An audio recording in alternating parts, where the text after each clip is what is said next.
तो सबसे पहले जलप्रहार की बात करेंगे। भोपाल से बड़ी खबर, मध्य प्रदेश में भारी बारिश को लेकर येलो अलर्ट जारी किया गया है। भोपाल, नर्मदापुरम, जबलपुर संभाग के सभी जिलों के अलावा रतलाम, शाजापुर, आगरमालवा, देवास, शिवपुरी, ग्वालियर, श्योपुर, सागर, दमोह, पन्ना, अनूपपुर, डिंडौरी और उमरिया, इन जिलों में भारी बारिश हो सकती है। 115.5 मिलीमीटर तक बारिश हो सकती है। प्रदेश के कई जिलों में गरज चमक के साथ बिजली गिरने की भी चेतावनी जारी की गई है। भोपाल की बात कर ली जाए, कल से बारिश का दौर यहां लगातार जारी है।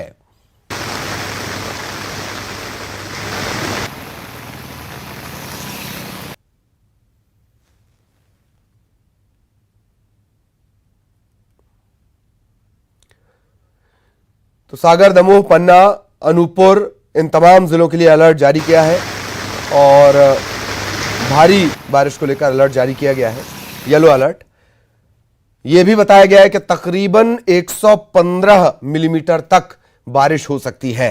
अगर 115 मिलीमीटर बारिश होती है तो स्थितियां तेजी से बिगड़ जाएंगी। और प्रदेश में कई शहरों में लगातार हो रही बारिश के चलते हालात बिगड़ रहे हैं। नदी नाले उफान पर हैं।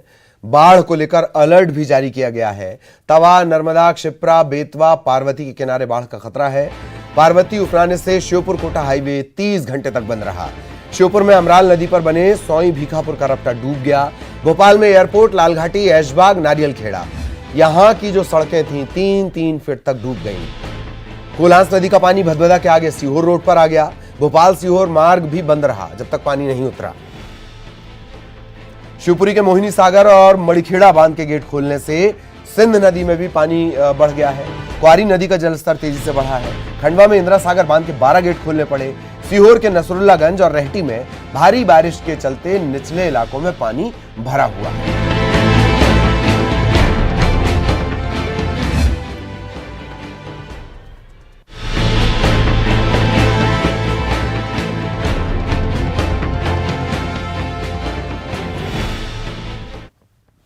और नदियों में उफान के चलते प्रदेश के जो बांध हैं वो पूरी तरह भर चुके हैं। इनके गेट खोलने पड़े हैं। निचले इलाके से लोगों को निकाला जा रहा है। प्रशासन अलर्ट है। भोपाल का कलियासोत, भदभदा, कोलार डैम ओवरफ्लो चल रहा है। इसके चलते इनके गेट खोलने पड़े। इधर बैतूल का पारसडोह डैम, इसके 4 गेट खोलने पड़े। इसकी वजह से ताप्ती नदी का जलस्तर बढ़ा हुआ है। ताप्ती नदी पर निकट बना हुआ है, 3 फीट ये डूब चुका है। यही हाल खरगोन के देजला देवाड़ा बांध के हैं। नर्मदापुरम का तवा डैम को इस सीजन में दूसरी बार खोला गया है। खंडवा का ओंकारेश्वर डैम पूरी तरह से भर चुका है। इनके गेट खोलने पड़े। ओंकारेश्वर बांध के 18 गेट और इंदिरा सागर बांध के 12 गेट खोले जाने के बाद खरगोन के कसरावत, महेश्वर, मंडलेश्वर, इन इलाकों के लिए अलर्ट जारी किया गया है। पूरे जिले को हाई अलर्ट पर रखा गया है। जिला प्रशासन का कहना है कि नर्मदा नदी का पानी अभी खतरे के निशान को पार नहीं कर पाया है। जिला प्रशासन की टीम अलर्ट बरत रही है।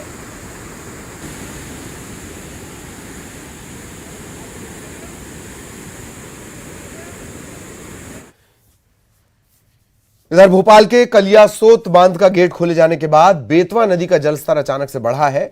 इसके बाद जिला प्रशासन की टीम ने विदिशा के नौलखी इलाके में जो निचले हिस्सों में रह रहे थे उन्हें रेस्क्यू कर लिया, उन्हें बाहर निकाल लिया गया। होमगार्ड और एसडीआरएफ की टीम यहां पर तैनात की गई है।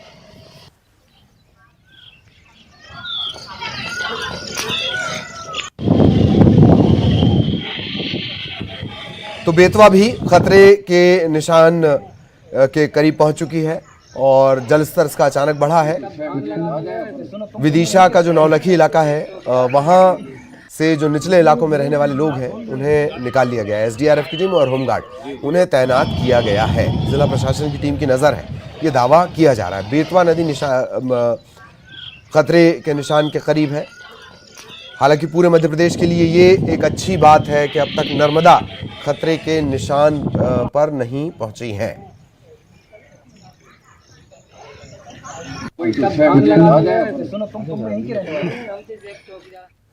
और अब आपको 2 तस्वीरें दिखाते हैं। पहली तस्वीर भोपाल की। तेज बारिश के चलते यहां नदी नाले उफान पर हैं। कुलांसी नदी का जलस्तर अचानक बढ़ा है। इसकी वजह से बोरखेड़ी, कोडिया, फंदा, ऐसे कई गांव हैं जहां नदी का पानी घुस गया है। कोडिया की पंचायत और उप स्वास्थ्य केंद्र में पानी भरा हुआ है। देख लीजिए, रेस्क्यू के लिए टीम तैनात की गई है। एक तस्वीर श्योपुर की, यहां मूसलाधार बारिश का सिलसिला लगातार चल रहा है। रात भर बारिश हुई और पार्वती नदी का जलस्तर बढ़ गया है, खतरे के निशान के ऊपर पहुंच गया है। श्योपुर का कोटा, इटावा और खतौली, इनसे संपर्क कटा हुआ है।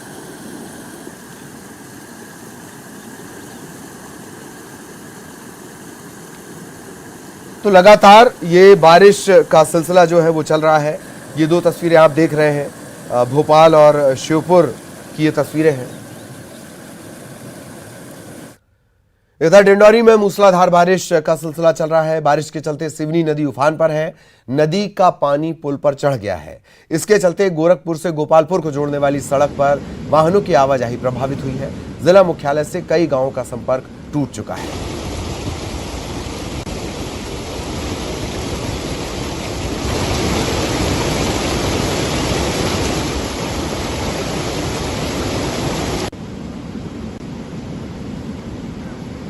तो ये स्थितियां हैं और कमोबेश पूरे मध्य प्रदेश में यही स्थितियां हैं। हालांकि इक्का दुक्का इलाके ऐसे भी जहां अभी और पानी की दरकार है।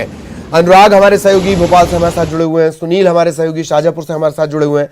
अनुराग, पहले आपके पास 115 मिलीमीटर के करीब बारिश की आशंका, अगर ये स्थितियां होती हैं तो बहुत चुनौतीपूर्ण हो जाना है। अनुराग,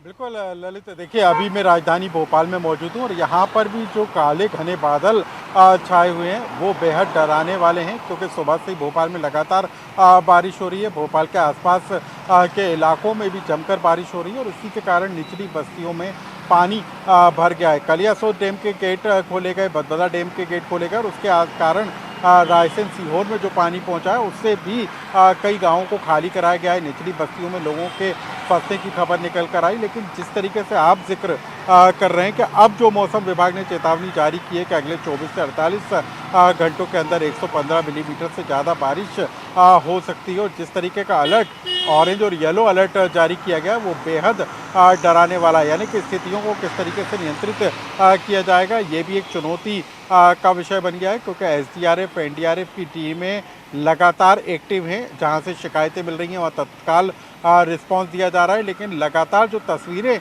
निकल कर आ रही हैं कि कहीं बस पानी में फंस गई, कहीं सड़क पे पानी भर गया, घरों के अंदर पानी भरा रहा है, उसी के कारण जनजीवन बुरी तरीके से प्रभावित हो गया है। तो आने वाले 24 से 48 घंटे भी बेहद मुश्किल भरे रहने वाले हैं, क्योंकि भारी बारिश की चेतावनी एक तरीके से मौसम विभाग ने जारी की है।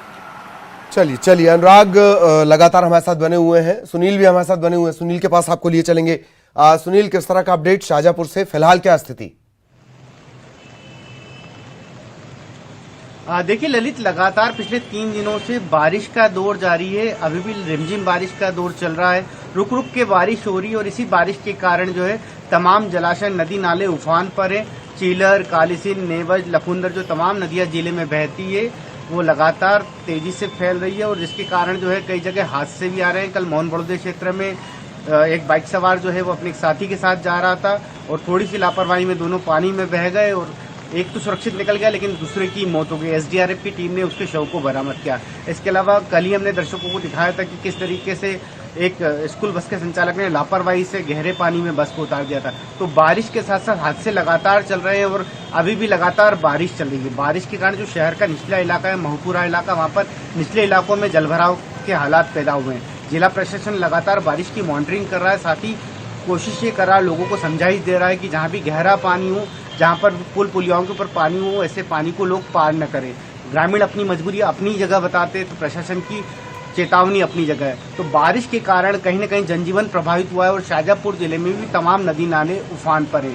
ललित, मौसम विभाग का जो मौजूदा अलर्ट है उसके मुताबिक अगले कुछ घंटों तक ये बारिश इसी तरीके से जारी रह सकती है। अगर बारिश इसी तरीके से जारी रही तो कहीं न कहीं लोगों के लिए परेशानी और बढ़ने वाली है। जी ललित। जी बहुत बहुत शुक्रिया आप दोनों का इन तमाम अपडेट्स के लिए। हालांकि अनुराग लगातार हमारे साथ बने रहेंगे। अनुराग से एक और अहम खबर को लेकर आगे हम चर्चा करेंगे। तो ये स्थितियां बारिश की खबर भोपाल से। यहां घटिया निर्माण की वजह से मंडीदीप में कलियासोत नदी पर बना पुल धंस गया। पुल का निर्माण अक्टूबर 2020 में हुआ था। कॉन्ट्रैक्टर सीडीएस न्यू दिल्ली ये जिसने इस पुल को बनाया था।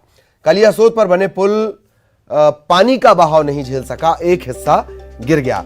20-20 मीटर की 2 रिटेनिंग वॉल भी गिर गई हैं। एक दिन पहले ही कलियासोत डैम के गेट खोले गए, पानी छोड़ा गया। इस पर सियासत भी हो रही है, पुल पर पॉलिटिक्स भी हो रही है। कांग्रेस ने कहा है कि भ्रष्टाचार हुआ है।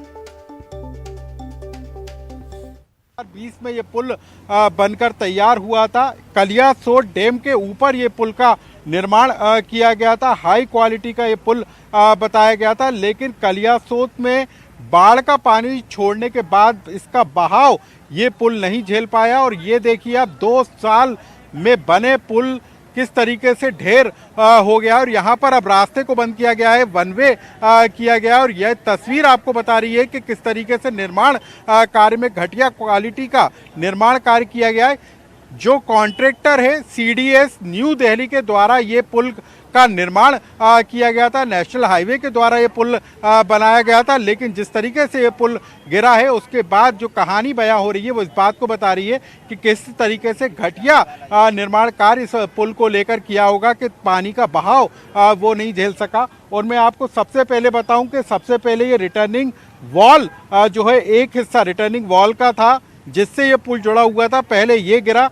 ये 20-20 मीटर के 2 रिटर्निंग वॉल जो गिरे हैं, 40 मीटर का ये पूरा लंबा हिस्सा है जो कि पूरी तरीके से क्षतिग्रस्त हो गया है। कलियासोत डैम आप नीचे देख सकते हैं, पानी का बहाव था, लेकिन किस तरीके से निर्माण किया था कि मामूली सा बहाव जो है पुल नहीं झेल पाया और पहले रिटर्निंग वॉल गिरी और उसके बाद ये पुल पूरी तरीके से धंस गया। तो ये हमको पीछे भी आपको ये तस्वीर में दिखाएंगे कि कहाँ तक इस पुल को नुकसान पहुंचा है। 40 से 50 मीटर का ये पूरा हिस्सा है जो पूरी तरीके से क्षतिग्रस्त आपको दिखाई दे रहा है। लेकिन इसका असर जो लंबा पुल है, ये जो काफी लंबा पुल है जो सीधे मंडीदीप को भोपाल से जोड़ता है, वो अब उसके क्वालिटी को लेकर भी सवाल उठ रहे हैं। हालांकि विभाग के अधिकारियों से भी हमारी बातचीत हुई है, उनका कहना है कि जिस कॉन्ट्रैक्टर ने इसका निर्माण किया था उसी की जिम्मेदारी है कि वो इसका निर्माण करेगा। लेकिन सवाल इसी बात को लेकर है कि इस तरीके से घटिया निर्माण आखिर क्यों किया गया कि 2 साल के अंदर ही नव निर्माण पुल गिर गया। कैमरा पर्सन मनीष सेंगर के साथ अनुराग श्रीवास्तव, न्यूज़ 18 भोपाल। राजधानी भोपाल से लगे हुए मंडीदीप में NH 12 के ऊपर जिस तरह से कलियासोत नदी पर बना हुआ पुल ढह गया, बह गया, ये भाजपा सरकार के भ्रष्टाचार तंत्र की कलई खोलता है। इसी तरह के घटिया निर्माण पूरे मध्य प्रदेश में सड़कों और पुलों के किए जा रहे हैं। भाजपा सरकार में केवल भ्रष्टाचार किया जा रहा है, बंदर बांट मचाई हुई है। जनहानि का नुकसान नहीं हुआ, यह लोगों की किस्मत थी, लेकिन भाजपा सरकार द्वारा सभी तरह के भ्रष्टाचार तंत्र को बढ़ावा दिया जा रहा है। और अनुराग, हमारे सहयोगी लगातार हमारे साथ बने हुए हैं। अनुराग, ये कह देना कि वही इस कंपनी जिसने बनाया था वही बनाएगी, इतने से काम नहीं चलता है। ये किस्मत की बात थी कि किसी तरह की जनहानि नहीं हुई, वरना NH 12 पर, NH ही है ये, नेशनल हाईवे, इस पर बना पुल इस तरीके से पानी में चाय में डूबी बिस्कुट की तरह टूट जाए। अनुराग, बिल्कुल यही एक बड़ा सवाल है। देखिए, जब ये पुल गिरा तब सुबह का समय था, लेकिन मंडीदीप से लगा हुआ ये पुल है और मंडीदीप जहाँ पर बड़ी संख्या में बड़े भारी वाहन जो है उनकी आवाजाही होती है, यात्रियों से भरी बसें इस रास्ते से होकर गुजरती हैं। और यदि दिन का समय ये होता और उस समय ये ब्रिज गिरता तो निश्चित तौर पर बड़ा हादसा हो सकता था और कई गाड़ियाँ इसका शिकार भी हो सकती थी।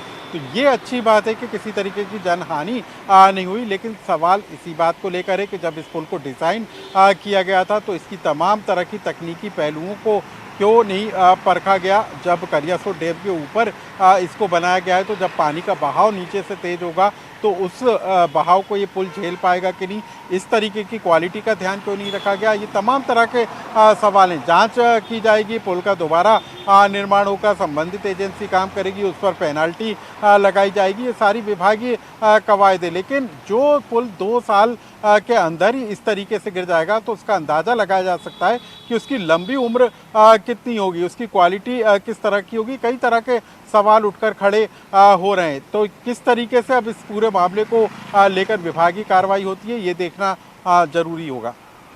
जी। बहुत बहुत शुक्रिया आपका अनुराग, इस तमाम जानकारी के लिए। सहयोगी अनुराग विस्तार से जानकारी दे रहे थे। क्या कार्रवाई होती है, यही दरअसल देखना दिलचस्प होगा। इधर सतना जिला प्रशासन ने 2 दर्जन से ज्यादा मकानों को चिन्हित कर उन्हें गिराने की बात कही है। दरअसल लगातार बारिश के चलते जर्जर मकानों के गिरने का सिलसिला चल रहा था। इसके बाद प्रशासनिक टीम हरकत में आई है। सर्वे किया गया, 23 दर्जन मकानों को पहचान कर उन्हें गिराने का काम किया जाएगा। जिन मकानों को गिराया जाएगा उसे गिराने में जो खर्च आएगा वो मकान मालिक देंगे। जिला प्रशासन जर्जर मकानों की लिस्ट बनाकर जो मकान मालिक हैं उन्हें इस कार्रवाई की जानकारी दे रहा है। हालांकि ये काम भी मॉनसून से पहले जो कार्रवाई की जाती है, प्री मॉनसून तैयारी, उसमें आता है। ये अभी अब तक जो है 23 मकान ऐसे जर्जर चिन्हित किए गए हैं, लेकिन और मकान हो सकते हैं, वो उनको चिन्हांकन की प्रक्रिया चल रही है। और पूर्व में जो चिन्हित किए गए थे उसमें गिराए भी गए हैं और हमें ये भी बताया गया कि चिन्हित होने के बाद बहुत से लोगों ने स्वयं भी गिरा करके बनाने की कार्रवाई की है। बस यही है कि जो जर्जर मकान है उनको नोटिस दे करके वो स्वयं से मरम्मत करें, गिरा लें, अन्यथा अगर नहीं होता है तो एक निश्चित समय के बाद नगर निगम का अमला उस घर को गिरा देगा, तोड़ देगा। ऐसा इसलिए भी ज़रूरी है कि कहीं वो मानव जीवन के लिए खतरा न बने। सरकारी स्कूल में छात्रा से रेप के मामले को लेकर कांग्रेस सड़क पर उतरी। भोपाल में कांग्रेस के नेता और कार्यकर्ताओं ने पीसीसी दफ्तर से स्कूल शिक्षा मंत्री के आवास तक पैदल यात्रा निकाली। पुलिस ने कांग्रेस कार्यकर्ताओं को रेड क्रॉस चौराहे पर रोक दिया। इस दौरान कांग्रेस कार्यकर्ताओं की झड़प हुई। इस तरह से शासकीय स्कूल के अंदर 6 साल के बच्चे से दुष्कर्म हो रहा है। कहाँ है बेटी बचाओ पढ़ाओ, न बेटी बच रही है न पढ़ रही है।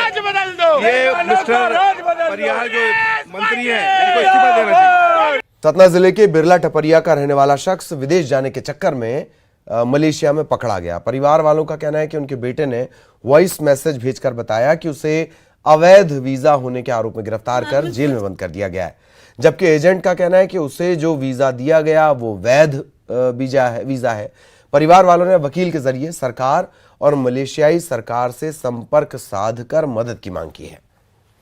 हमारी यही मांग है हाथ जोड़ के कि हमारे लड़के को वापस लिया जाए, नहीं तो हम लोग मर जाएंगे। हमारा लड़का ले आ दीजिए बस, और हम कुछ नहीं चाहते। बिहार का एजेंट, उसके माध्यम से इन्होंने वीज़ा और टिकट स्पाइस जेट की उन्होंने ही बना के दिया था।